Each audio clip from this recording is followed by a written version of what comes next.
right, so welcome. Thank you guys for showing up at 4:30 today to be here. We know there's a lot of stiff competition right now, so we appreciate your presence.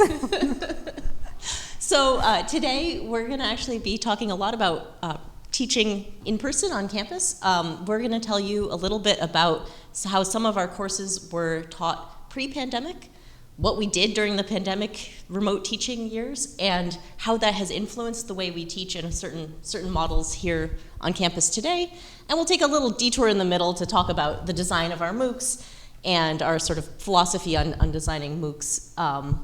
And let me actually start by introducing myself. So I'm Michelle Tomasic. I'm a lecturer in physics and a digital learning lab scientist. I'm joined by Jen. I'm Jen. I am also a digital learning scientist, but I'm a lecturer in the math department. I did want to bring your attention to this QR code. We are going to do a little activity later. I will have it on another slide later, but just FYI, it'll be the interactive part of our session today. So we both come from the departments that we sit in, so we actually both earned our PhDs in math and physics respectively, and that is where we sit, but we're also part of this larger digital learning lab community. So this sort of started very informally as a group of people from around MIT who sat inside of their departments and were creating digital content for MOOCs and also reusing that content on campus residentially with our students. And so there we are. And we are basically, I think, the creators of a lot of the MOOCs, or most of the MOOCs that come out of MIT. Not the two of us individually. Oh yes, this group. Definitely not us. But we're going to talk specifically about some of the MOOCs that we've created and the courses that we support on campus, which are mostly first-year courses at MIT. And to just provide a little context, these are required for everyone at MIT. So all of the students have to take them. So there's about 1,000 students in each incoming class, and they're all required to take these courses. They're mostly non-majors, so they're not math majors, they are not physics majors. They don't really want to be there. And at MIT, courses are considered to be 12 units, and these units directly correspond to hours. So that means a 12-unit class is 12 hours per week. So that includes time that they spend reading or doing preparation before class. That includes the time that they are in class or in office hours, and all the time they're spending outside of class working on problem sets. So before the pandemic, the time that students spent before class was mostly doing maybe some recommended reading. In the case of math, we actually use the Open edX platform for that. We have a textbook that we created online for that with little problems and maybe some videos. And in physics, they used more of an active learning model, and they actually had some preparatory sets. The big thing before this is that not everyone did this.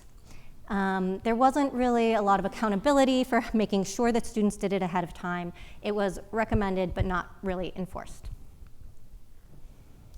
Right. So as Jen mentioned, we were lucky enough in physics to have a more active sort of classroom. We actually used the TEAL model. It stands for Technology-Enabled Active Learning. And this was developed here, started by John Belcher in the physics department, and really supported over the last 20-something years here. And ideally, this is what the classroom looks like at the best times in the classroom. So the pre-pandemic model, the students would come in supposedly having read the textbook. Nobody did it. Supposedly having done the prep set ahead of time, 30% of people did it.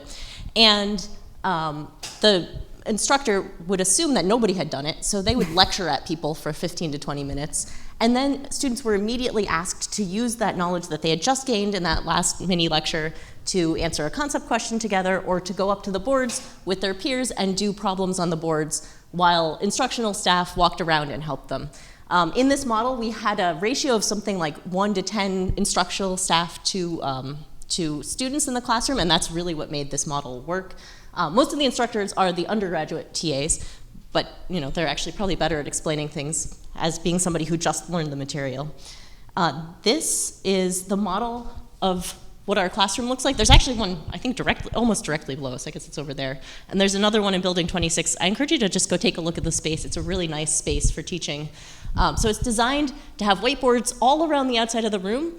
And instead of having a podium at the front and students sitting out, there's actually circular tables for the students. And the students use these tables to sit with their peers and discuss things. So we do concept questions in class, which is this sort of, Eric Mazur developed a peer instruction model. It's basically based on that.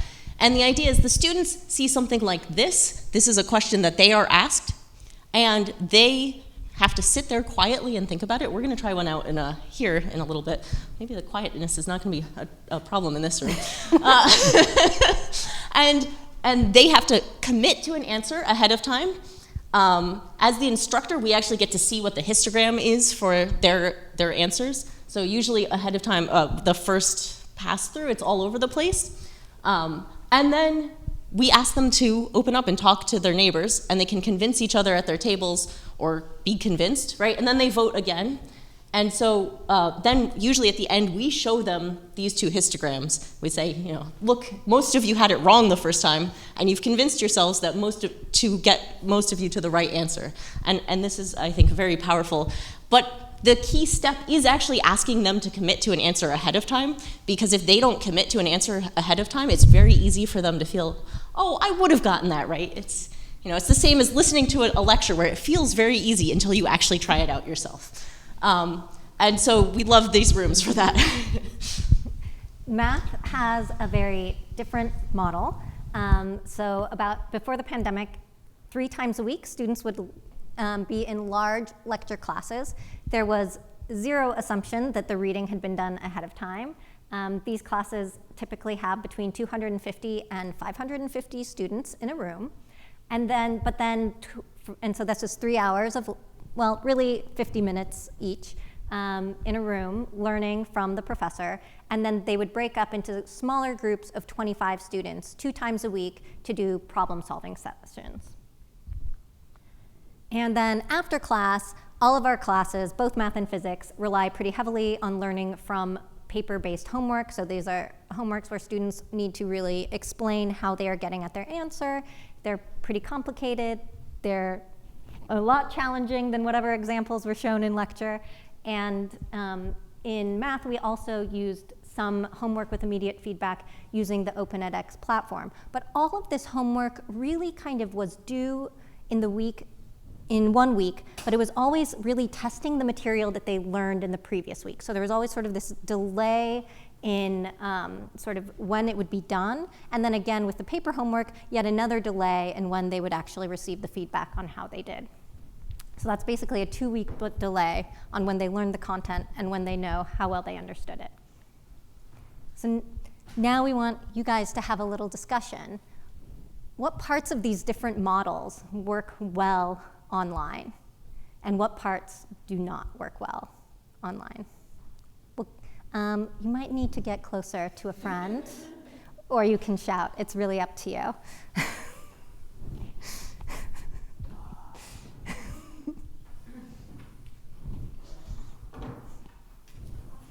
guess the first 15 minutes. Yes. Good answer.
Okay, let's go ahead and wrap up what we're talking about. But since we actually are a small enough group, I would like each group to maybe share out something that works well and something that doesn't work well. Yeah. You can answer a question for me, which is, does the paper homework provide a pedagogical value that would prevent it from being replaced by something that you do online? Yes. We will get at this later, but usually it's the more open-ended nature and the fact that if you try to, so there's kind of two ways that you can do this online. One is that you can highly scaffold it, where you scaffold every step and then you've broken down how to approach the problem. And then, but now you've actually removed that process for the student. Or you can just check the final answer. But then again, as a formative assessment, this kind of sucks because you don't actually know where in this multi-step process you actually messed up. Also, the way we grade the summative assessments. I mean, we grade based on the way you do the problem. Whether or not you get the final answer is almost irrelevant to your grade. We actually usually just tell them what the final answers are ahead of time, and still they don't get the full points. So that's a big part of it. It's actually how you explain your answers and your reasoning, which also comes into play here. But, I mean, some of the things that, does anybody want to share? Yeah? No? Okay, I'll just The first 15 minutes. The first 15 The minutes, video, yes. the part that Lecturing, putting that on a video, very easy. Actually, the first part of the concept question, which is a multiple choice question, that's also very easy. It actually is already on MIT, on the Open edX instance that we use. Yes, ours too. Things that are really hard to do online, though, are really the interactive parts. So that is when you have students engaging with each other, explaining to each other, really sort of forcing students to do those self-explanations and holding them accountable for them. That is much harder to actually do in an online setting. All right, so sorry if this image is triggering for anybody. So in spring 2020, MIT sent everybody home in March, and they gave us 2 weeks to figure out how we were going to transition to completely teaching remotely.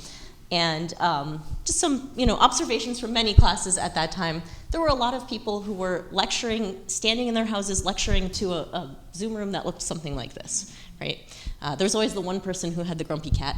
And that was something that was just, you had no feedback, you had no idea whether what you were saying was going in one ear and out the other, and the students felt no accountability on the other end, right? We found actually that courses that were run completely asynchronously, that somebody just would put up a lecture, say, watch when you get a chance, did very, very poorly.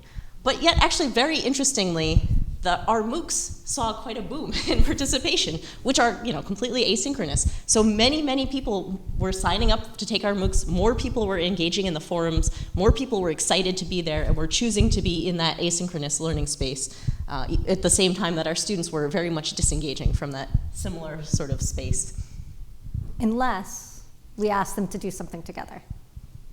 Right, so breakout rooms on Zoom were the best thing, the best part of the remote teaching.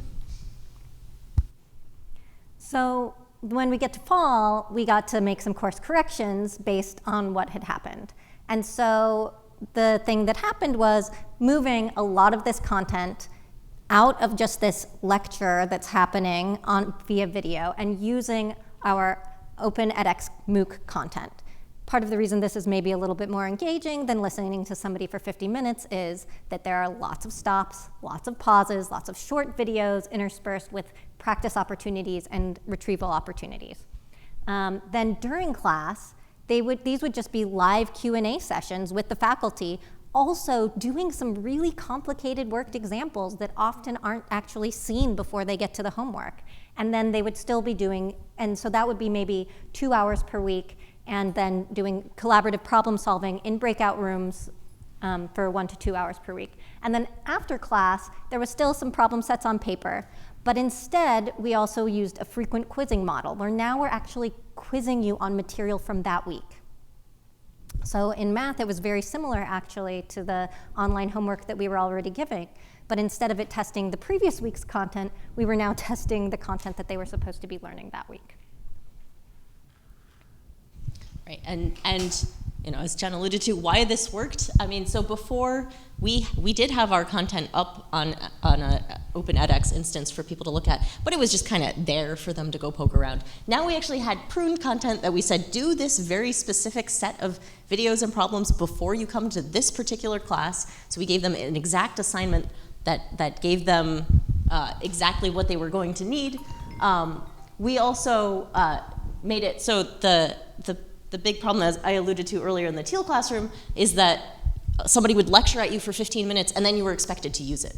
And this was really hard for the students who had weaker backgrounds because they just were not ready. But now students could watch the video at halftime, or they could watch the video 2 times and take notes in between and try out the problem and come back to the video. And so we found that people were coming to class at a much more standardized level, where people were really ready to engage with the material in class in a way that not everybody really was in the previous model.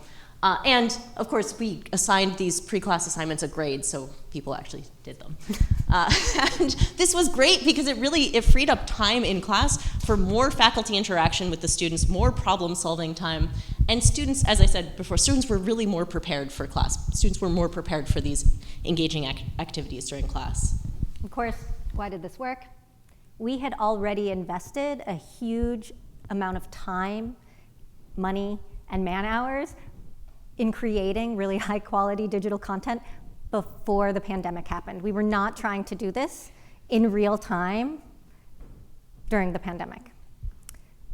We also had a high degree of content alignment between what we are teaching on campus and the MOOCs that we created. And this was actually the charge set out by President Reif at the time, that we had to create MOOCs that had the content, that had the learning objectives that we wanted to meet on campus.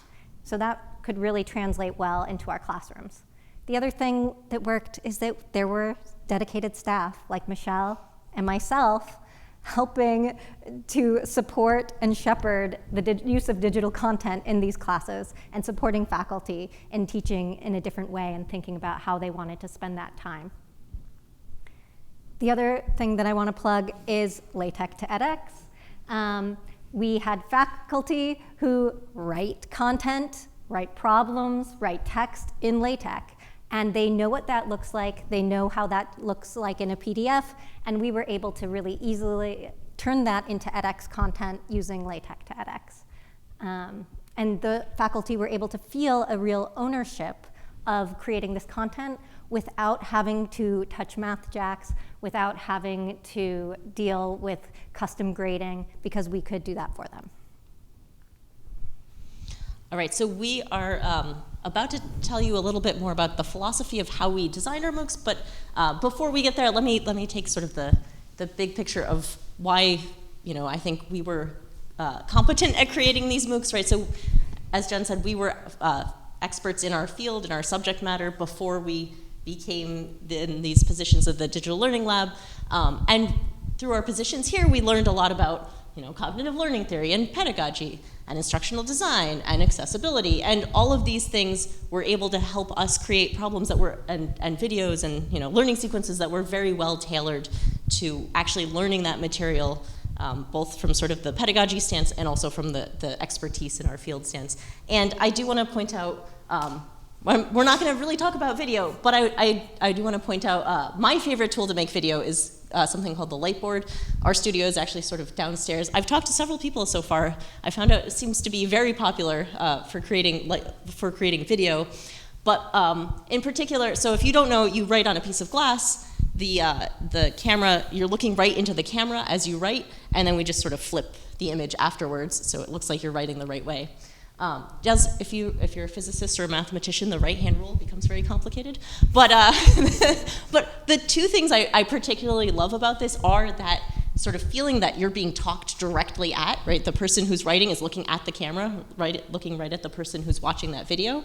And also, I really like the size of the Lightboard, because you can't actually write that much on this one board. And then that really kind of caps the length of a video to be sort of 5 to 15 minutes, which is actually about the right length for a student to pay attention to at one time.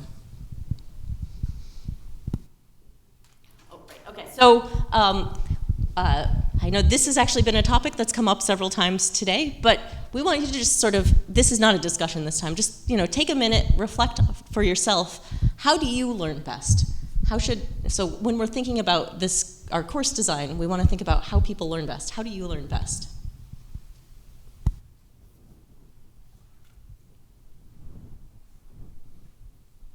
Doing things like knowledge, facts, information,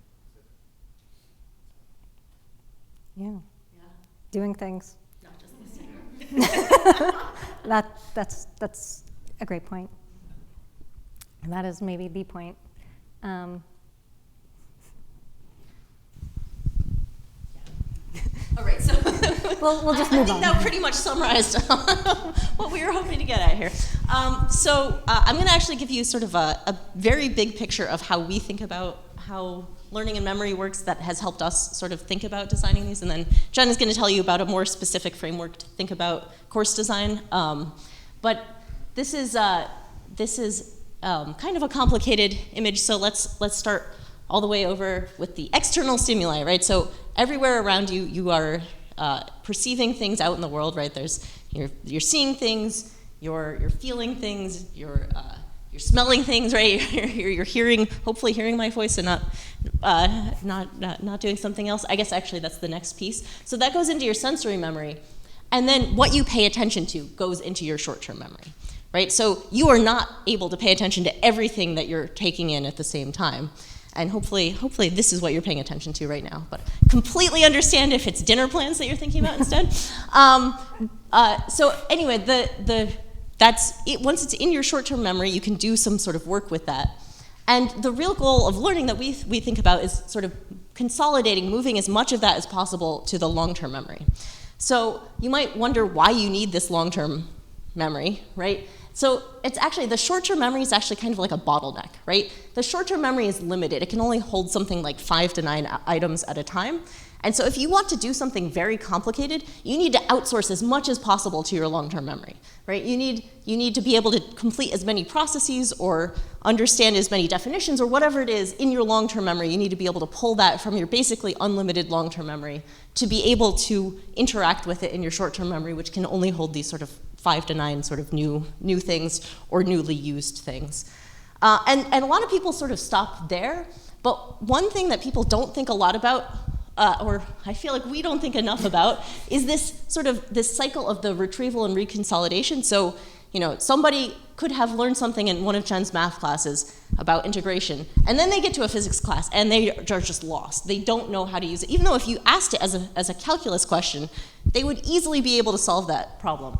Right, but they are not used to this new context. So you actually have to practice retrieval in every context where you're going to use something, right? You actually need to build that retrieval pathway in. And as you retrieve it in these new contexts, you actually enrich your long-term memory, right? You reconsolidate it in a way that's now connected to this new information. And so this retrieval and reconsolidation path is also a really important part of learning that really expands what we're able to do in our long-term memory. And so this sort of talks about like internally in a single person, like how are they encoding information in order to learn something. But then if you're an instructor, you're saying, well, what can I do? Like how can I design activities that actually support this learning for my students? And I really we both really like the ICAP framework, which was developed out of a meta-study of lots of active learning literature that really sort of tried to get at what is it about different activities that increases the cognitive depth and the learning of different types of activities. So a passive activity is something like watching a video, watching a lecture. An active activity would be something like answering a multiple choice question or even pausing and restarting a video. That would be active. And this has a greater amount of learning potential than something that's passive. A constructive activity is something that you are doing to actually construct your own knowledge. So this would be summarizing something, rephrasing something in your own words, arguing a point, maybe proving something, using a formula in a context that you've never seen before. Something is interactive if it is constructive and you are doing it with your peers. So this is an important point, is that it has to be a constructive activity that is done with your peers. It cannot be an active activity done with your peers. That's still going to be active in this framework, not interactive. However, I think that the concept questions are a very important example to point out, because this, at its outset, is active. You are just answering a multiple choice question. There's nothing about that which is constructive. However, this is great, because you know what? If my whole class already knows the answer, I'm not going to spend time going over that. It's not worth it. They get it. I'm moving on. I'm not going to go any deeper there. I will have them do some harder practice with it. But if they don't get it, now by asking them to talk to each other, it has gone from active to interactive. They are now going to convince their peers that their answer is correct, and you have an interactive activity. And it only takes 2 minutes. And you can do it in basically any sized room.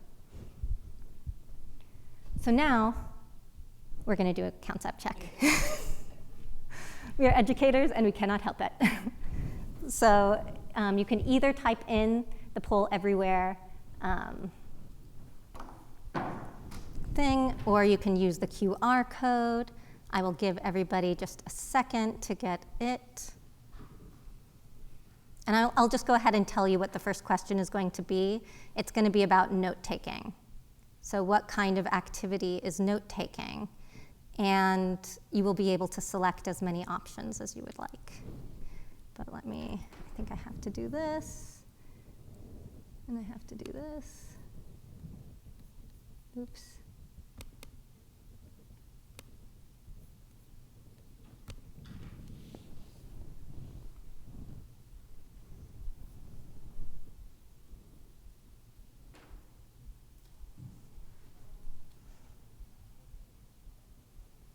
And if you want to talk to your neighbors, You have to answer first. you have to answer first, but then you may talk to your neighbor. Question. When you do this in your classes, do you show this in real time? No. Definitely not the first one.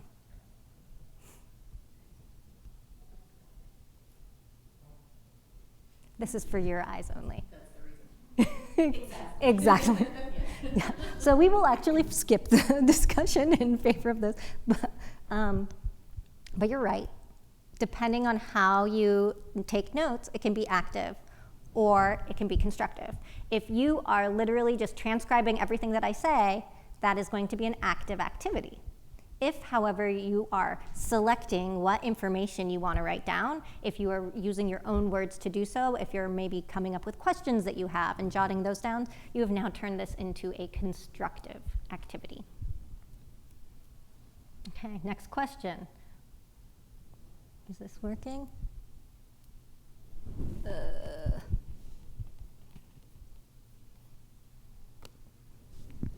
What type of activity is group problem solving?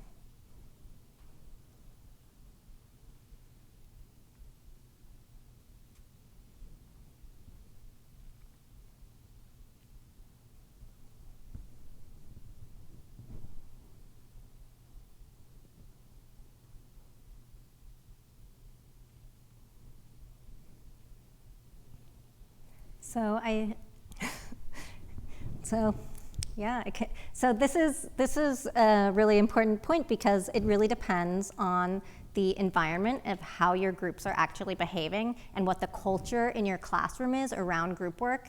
If you have a student who's just sitting there doing nothing, that is going to be a passive experience for them. If you have an activity that is just literally doing something they just saw, and maybe with slightly different numbers, this is going to be active. It's not going to be interactive, because it's not constructive. If you have one person up at the board solving it by themselves, and it is a constructive activity, that will be constructive for them and nobody else. But our goal is for it to be interactive. But you can see implementation can be tricky.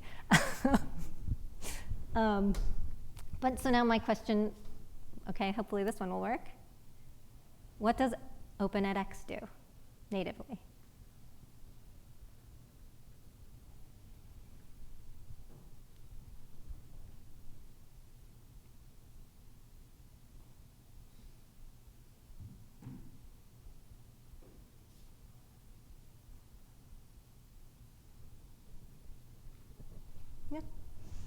definitely does passive very well. We can easily put up videos. We can definitely do a lot of active, multiple choice questions. I would like to also argue that, I love multiple choice. I am not going to, I think it is an important thing. I think it's actually great to limit a student's choices of what they can select. But even if you attempt to create a constructive problem using multiple choice, there is no way as a designer that you can know that that is how a student actually did it. They can always guess, so at best it is active. You can create constructive problems, but there's no way to really give a lot of feedback. But you can have them do aura, you can have them write an essay, and they can get some peer feedback and maybe even an instructor feedback. And we do have the discussion forum, but it's typically an asynchronous experience. You're not actually getting two people arguing to each other collaboratively in real time, like changing each other's minds. Okay, and so now I need to go back to our presentation.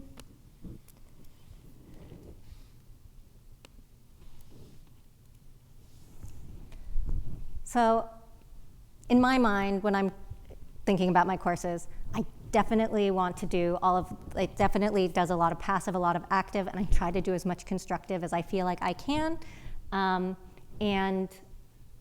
But when I'm teaching, I don't want to do the passive and active. As much as possible, I want to offload that. If I have time with my students, I want to do what we can do together to really deepen our learning and do the cognitively demanding parts together. And so what I want to do in person is the constructive and it is the interactive. So when we are applying our learning theory in MOOC design, this is how we think about it. We think about telling students what we're going to tell them, because that's important. They need to know that. It's also a good check for yourself to make sure you taught them what you said you were going to. You also need to build on something that they already know. So you need to do some sort of recall question. You need to retrieve some information from that long-term memory that you want to build upon. Otherwise, there's nowhere to hang this, and you have an island that will never be retrieved when you want it. Then you're going to introduce some new concept, usually as a video, maybe text, and do a short concept check question. So it's not going to be interactive. But it is going to force them to commit to an answer and check their basic understanding. Then we want to do a worked example. In math and physics especially, we know how important it is to learn from worked examples. I think actually in all things, we really will. We learn by mimicking others. We learn from worked examples, and then we want a student to do a practice problem. And this is just a mini prototype of sort of the types of design that we do that is sort of iterated multiple times, bringing in different information from different places, retrieving different things throughout our content. But now if we want to do this in a course, what are we going to do? So especially in the pandemic, how do we break this up? Well, we're going to do the obvious thing. We're going to move all the passive and the active into an asynchronous activity using the Open edX platform.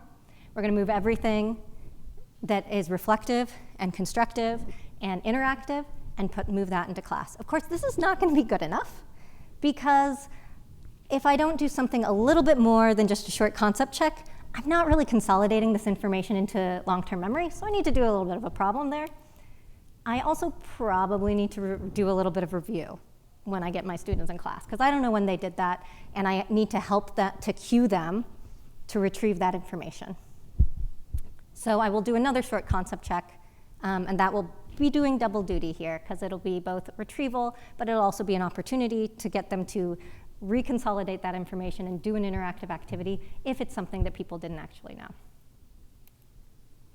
Yeah, so we were lucky enough that this pandemic teaching, it was not fun, but it really did allow us to transition into a new model. And so our teal model today is much more active than it used to be. So we have really moved from an active class to a more of a flipped class. We've retained those sort of pre-class assignments, so students still do those pre-class assignments, come to class more prepared, ready to really engage with the material. Our individual classes are a little shorter than they used to be, and we've moved time outside of class. We can't expect them to spend the same amount of time in class that they used to. And unfortunately, we have gone back to sort of 2 midterms and 1 final. So we've gone back to the high stakes exams, and that's just an administrative thing. It's hard to convince everybody that we should be doing lots of low-stakes assessments that are really hard to actually administer ahead of time. But can you go to the next slide? This has basically meant that more of our time in class is actually this. And that's really wonderful. And one of the reasons this is really wonderful is, as Jen mentioned, we are primarily serving first-year students. And so we actually have a lot of learning objectives in our course that have nothing to do with physics, right? We have learning objectives like building community, like practicing speaking science communication, right? Like group work, working together with other people that are their peers that they need to learn to work with, going forward, building those connections. And having more time for this during class means that we are actually achieving those goals a lot more than we used to be able to. And so I find this a really, really wonderful outcome of this transition that we've been able to undertake. Of course, not everyone has access to teal classrooms and 10-to-1 student-to-teacher ratios, and we also understand that. In math, for example, we do not have access to the teal room because it's full of physics classes all the time. But we have still been able to retain some of this. So in our large-ish classes, we've still been able to sustain a flipped classroom model where students are asked to do a really pruned reading. So I call it a reading, but it's really like these sequences of videos, review, and practice problems ahead of time. And then the professor spends the time doing much more complicated worked examples, answering student questions. The students come to class with a lot of questions, which is pretty great. And then they still have opportunities to meet in small groups and do that assessment, those interactive problem-solving activities. We still have paper homework on the previous week's content, but we also have more checks, like actual due dates on this content as they go to keep them on top of everything as they move along. And there are 3 exams and 1 final because nobody wants to give it up. It's fine. We've also been able to keep some of this in our very large classes, and this is not as large as some classes. I know some universities have 800 to 2,000 person classes, and I do not have a lot of advice for that. But we have, each lecture still happens, and it covers a portion of the reading, which is provided via Open edX. This is actually their textbook. There is no other textbook. It's one-to-one corresponded with each lecture. And there are reading quiz questions. And this is actually the main thing that came out of the pandemic, is we rebranded this sort of homework that was online with immediate feedback as a reading quiz to signal to students that you are supposed to read this, and this is how we are holding you accountable for doing it. And I've had students tell me, wow, like I tried to answer the questions and I couldn't do it. And so then I did the reading and it took a while, but then I could answer all the questions. I'm like, yeah, that's kind of how that works.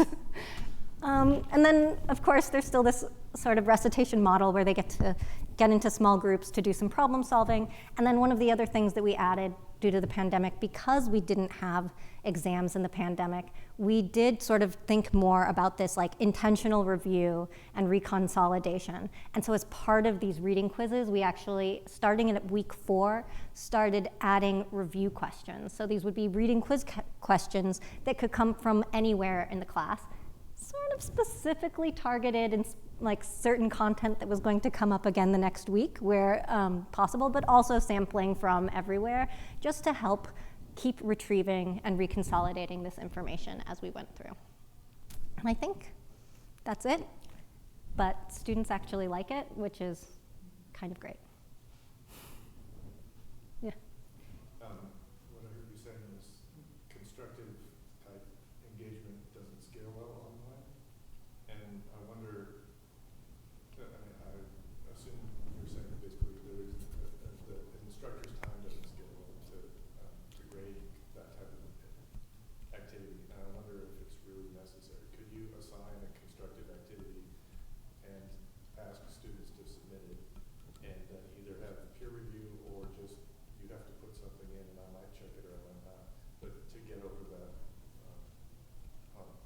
Well, I definitely believe that I'm doing constructive things in edX all the time, and I really believe this, and I believe that a fraction of my students will actually do them because it's hard, okay? So here's the real thing. People don't like doing hard things.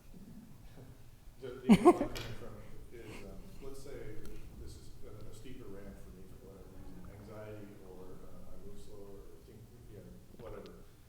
Maybe they need to go up that, that ramp multiple times before they're ready for the period where you're expecting most of your cohort in the interactive period to be able to engage. And I'm from my own experience, somewhat skeptical. Sometimes it's easy to just drift through as an introvert in those groups, and it seemed to be at the constructive or interactive level when you're actually active, and it's just kind of coasting with the group. And so what I am kind of seeing is that you've got a mostly flipped classroom, but if you pushed it even further, maybe the interactive period would be getting people unstuck, so that there's an assumption, a stronger assumption that when they got there, they were actually mastered it already, or mostly did. Oh, well, I don't think that we assume that they've mastered it already. We definitely assume that we need to be going, that's why we need to have small enough classes that we can actually go around and get people unstuck. I say this very specifically in group work, we are not assuming you have mastered this before you start this. This is actually the point. We're asking you to do these things because it's hard and we want to be there to support you. As an introvert, I also recognize that it is challenging. Most of our students are introverts too. However, they tend to really enjoy the group work. It's a lot less threatening when they're not having to stop somebody in front of the whole class, and they can instead flag you over with their 2 or 3 friends that they are sort of used to learning with and used to being wrong with, and get some support as opposed to asking in front of the whole class. Do you think there's a role for peer review in getting people from active to interactive to constructive? So I think it's really hard to do interactive in the way that edX is set up right now. I think you can absolutely do constructive. The thing that you lose, so I think this is sort of this, where do you lose learners? And if I look at the different problem types that I have, so I have problems where students actually can sketch things. This is constructive. They are having to generate something. The more cognitively demanding the problem type is, the fewer people will do it. So that's a sort of a separate. And when you have a completely asynchronous environment where you're not sort of being held accountable by having to meet with your group, I think at least our students on campus, they want to contribute. They want to support their peers. They feel responsible to be prepared so that they can come in and work with their group. They don't want to be the person that's dragging everyone down. So the thing that's hard in a completely asynchronous environment is providing that sort of social pressure to stay on top of things. Yeah. Also, in order to be interactive, for example, if I'm working in groups, etc., we need to fulfill some kind of conditions. For example, if I'm in a group but I know nothing about the topic or something, it's very hard. It's going to be very hard for me to be interactive with that. So we need to prepare students in order to they have enough information, enough tools to be interactive with others, and that's something I'm thinking about this because sometimes we tend to think of passive or interactive, constructive as opposites, but I think that more steps. I need sometimes to read something, to watch a video, to listen to someone explain something, because I need that information in order to start progressing in a more complex process of learning or understanding something. Oh yeah, you need those pieces. You can't eliminate them and still transfer information. That's why sometimes, especially I'm working more with training teachers or even in K-12 with K-12 students, we tend to think okay, I put a arrange my students in groups. I give them a problem, okay, solve it. And they do nothing because they don't have enough tools for that. And that's something we need to I think it's very important to create this kind of opposite things. But it's all a process, so we need a lot of things to do. And that's why I say doing things is like kind of a wide idea, but yes, I need to do a lot of things in order to. Yeah, you need a lot of practice. And you need a lot of practice that's also not constructive, right? Like you're not going to be ready to do something constructive until you've done some practice just to help really chunk all of that information together into your long-term memory. If it's not in your long-term memory, you still have lots of free pieces of information. You're not going to be able to do something new with it because your brain is literally overloaded. You cannot do anything else. And I think, sorry, sometimes especially teachers in K-12 settings, I have this experience that they tend to think that memorize something is like a bad thing. I don't want my students to memorize a thing, but okay, we need to memorize a thing. We need to create the schemas of concepts, relations of concepts in order to be fluent in a topic, for example. And that's very important. I mean, to repeat something, I always use this example of language. You, native speaker of language is very fluent just because it's repeating all the time. I've spent like 20, 30 years repeating patterns, words, etc. That's why you're fluent. That's very important. I'm very curious about how much sort of revealed pedagogy you do with your students about this approach. Here's how this is different from how you might have experienced learning in the past. Here's why. Yeah, we need to do a lot of that because a lot of them, as first years, they're coming from high school where they just memorized everything and they hate this. We get so much pushback of, you haven't taught me, how can I do an assignment yet, right? Even though they're not going to ask the question in class, they're just going to basically watch the same thing as this passive video we've given them to watch. They complain, I haven't seen it yet, how can I do an assignment? So unfortunately, I only teach one of the several sections that we have, and I explain it a lot, but I think, I have not convinced all the teaching staff yet that we all need to, and actually the first place, I mention it on the first day, but the first place I talk about it a lot actually is right after our first quiz. We still have one quiz. I didn't put it up, but because suddenly people have figured out whether or not they have figured out how to learn this material, and so that's when I talk a lot about it. And I think that gets pretty good response. Yeah. I also explicitly tell students that, I tell them all the research shows that everybody learns more, and all of the research also shows that everybody hates it. They feel like they're learning less. Yeah. They think they're learning less Yeah. because it seems easier, because they don't feel like they have to study as hard, they're not having to cram until 4 in the morning, so somehow there must be something wrong. Yeah.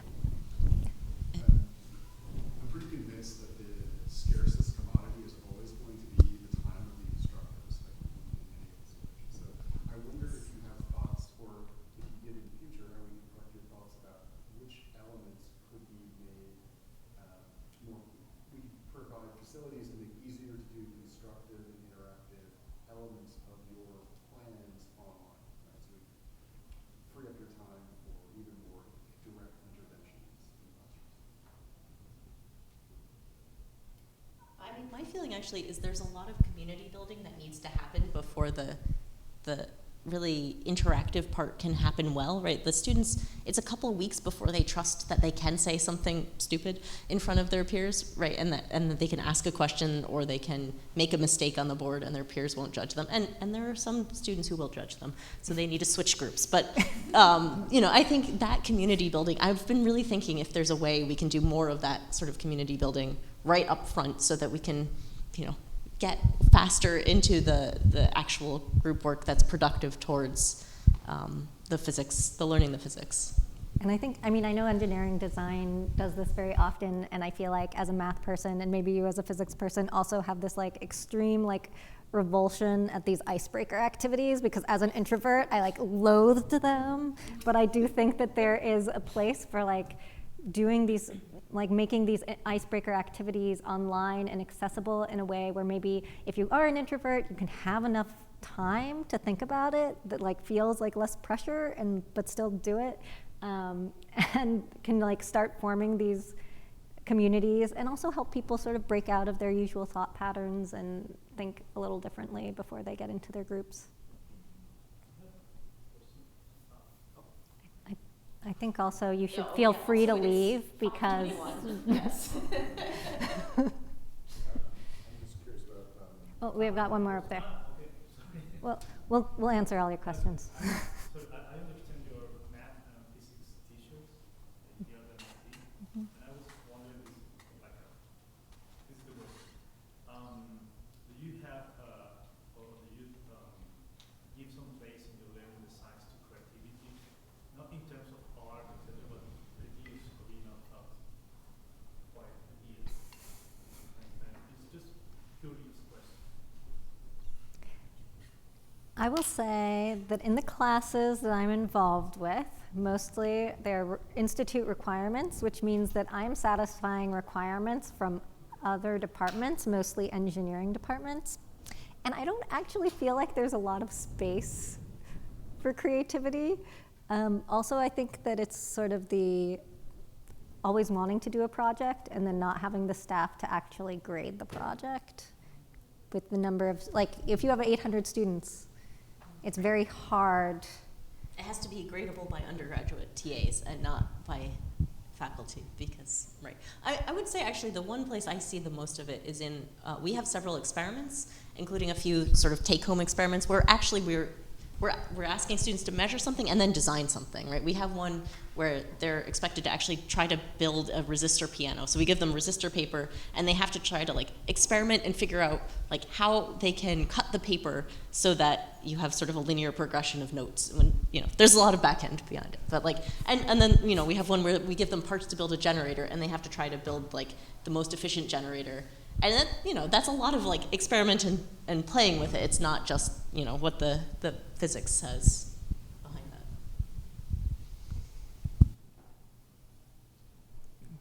I think you just answered my question, but what I was wondering was, as people who have invested a lot of creative energy into simulators online, do you think those fall into two buckets then of active and constructive? Because I haven't been thinking about that distinction now, but I think it kind of makes sense to me. Like the fact that if you're using something that somebody else constructed, it is active and not. I think of things like some math things and maybe some of the ones that you've created. Maybe there's a slider to change the value. And this Yeah. feels to me like This is active. Right. Okay. Now Anant's got a circuit simulator in his class, and you can build things more akin to what you were just saying. That feels more constructive. Yep. Okay. And it also depends on what activity you pair to Right, it. exactly. That's what exactly. We have a lot of these that in isolation I would say are just active, but we've designed activities around them. That's, you know, try to do this thing, see what the response is if you do. What do you think the response is going to be? Figure out how to figure it out from this simulation. Yeah, we do the same with sort of the applets where it's like, okay, so now imagine this pole diagram is a system and you want to create something that filters out all signals in this range. So like, how many poles, how many zeros do you need? Do this, make this thing. And so that's more of so it's like a little bit creative, but it's not, I don't know. I don't think it's the level that we would like it to be.